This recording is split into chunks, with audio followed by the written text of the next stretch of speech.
Alright, so let's take a look at how we're going to use this information. Now basically what we want to do is we want to use A, B, and C to at least try to predict what our graph should look like. So this is how your work should look for the assignment that's going to follow this tutorial. First off, we're going to take a look at A, B, and C because that's where our focus has been here. In this case, A is 3. So on your assignment, you're just going to write down A equals 3. And then you're going to look back in your notes and remind yourself, what does A equals 3 mean?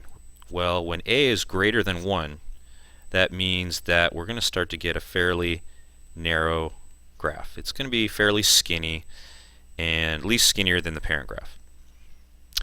Now, 3 is also positive, which meant that what we would also get is a right side up U shape. So the way you're going to show this real quickly is just you're going to state what A equals. In this case, A equals 3.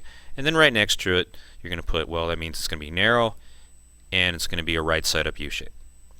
Then you can move on to your other two coefficients. Now let's take a look at B. B in this case is the plus 2, so positive 2. Now remember, this one controlled the shift left and right, at least left and right based on the y-axis in the middle here. Well, turned out that positive numbers, like positive 2, shifted things over to the left. So we know our parabola is going to be somewhere more to the left than over to the right. Then finally, our last one, C, in this case minus 4, or in this case we'll treat it as a negative 4. This is our y-intercept, which in fact what I can do right now is I can now graph that down here knowing that it's going to cross right here. So I can predict a fairly narrow graph that's a right side up U shape.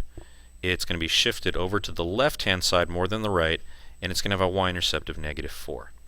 So now I can get to graphing this. Now, here's where all this information helps, because pretty much this is the only thing that can really help us out. Everything else we have to do old school graphing. There's no quick way to do this. Now we are going to learn some shortcuts later, but for now we're going to have to do it like this. We're going to have to go old school graphing and just make an XY table. And you probably want to write your work out a little bit better than I'm going to, but basically what we're going to do here is we're going to start to come up with some individual points that we can graph dot by dot. So, for example, we've already got one point here. When x is 0,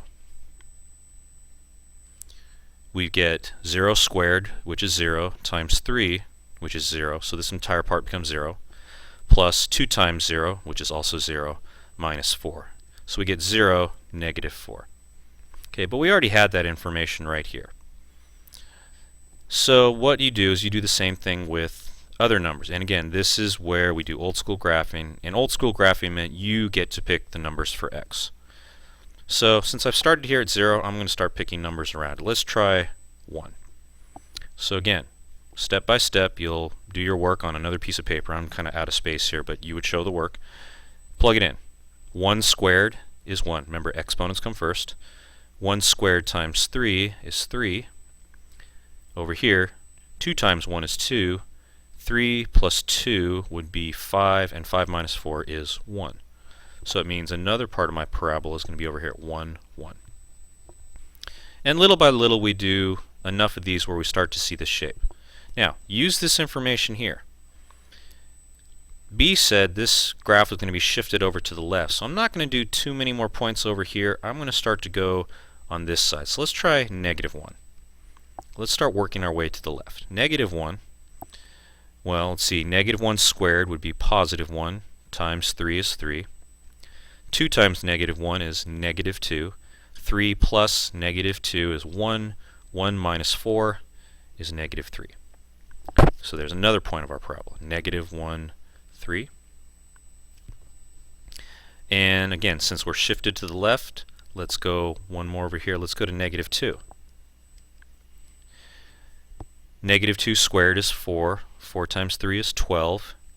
2 times negative 2 is negative 4. 12 plus negative 4 is 8, and 8 minus 4 is 4. So negative 2, positive 4. And so we're starting to see it, and it's matching what we're expecting. It's a little bit more over to the left than the right, and it's kind of a narrow shape, and it's a right side up U shape. But what I would like to see here is at least 5 points. Because of the nature of our graph that it's curved and not a straight line, we need more points than we usually do. So minimum, I want to see at least 5 points in your table and 5 dots graphed.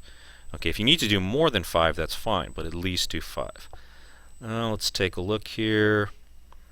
I'm going to go to positive 2. And squeezing it in here, let's see if we can fit it. So 2. X is 2, so 2 squared is 4. 4 times 3 is 12. 2 times 2 is 4. 12 plus 4 is 16. 16 minus 4 is 12. So cross 2 up 12. So 11, 12. And now I can start to see the graph. So now again, this is the hard part, just like with our lab.